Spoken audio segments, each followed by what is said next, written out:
critically panned Kevin Costner bomb Waterworld has found a new streaming home. Waterworld, the infamous post-apocalyptic movie starring Kevin Costner, has arrived in streaming, giving modern audiences a chance to see one of the most divisive movies of the 1990s. The 1995 action film has been added to the Peacock library, and now you have an opportunity to re-evaluate the film that, at the time, was the most expensive film ever made, though it struggled at the box office. The film takes place around the 2500s, when the Earth suffered a cataclysmic apocalypse after the polar ice caps melted. Seawater apparently covers the entire planet, and humans have found a way to survive aboard major floating structures. A lonely seaman spends his days trading whatever he can find during his exploration of the depths, and one day he finds a child who seems to hold the secret to arrive on dry land. Per the Rotten Tomatoes synopsis of Waterworld, after the melting of the polar ice caps, most of the globe is underwater. Some humans have survived, and even fewer still. Notably, the mariner Kevin Costner have adapted to the ocean by developing gills. A loner by nature, the mariner reluctantly befriends Helen, Jean Triplehorn, and her young companion Enola, Tina Majorino, as they escape from a hostile artificial island. Soon the sinister smokers are pursuing them in the belief that Enola holds the key to finding the mythical dryland. Upon release, Waterworld received mixed reviews. It was famously associated with its excessive budget, and many critics looked down on it because of this.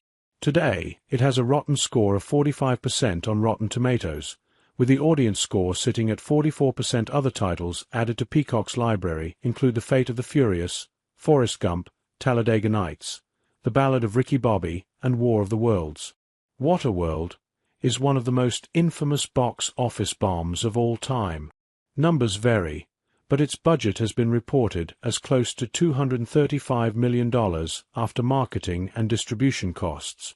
It grossed over $264 million and was considered a major box office bomb, albeit a success with home video sales.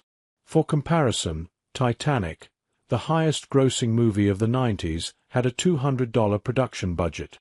Other 90s films with a high production budget include Armageddon, which cost $140 million, and True Lies and Star Wars, Episode I: The Phantom Menace, whose production budgets were around $120 million. Yes, Waterworld was very expensive. The problem was that the cost wasn't proportional to the film's quality. The production was ridden with issues, with large sets becoming impossible to control as some of the biggest scenes were shot on open water. It doubled its budget rather quickly, and at one point, Kevin Costner nearly drowned while filming. It's been rumored that director Kevin Reynolds decided to quit production after ongoing creative clashes with Costner.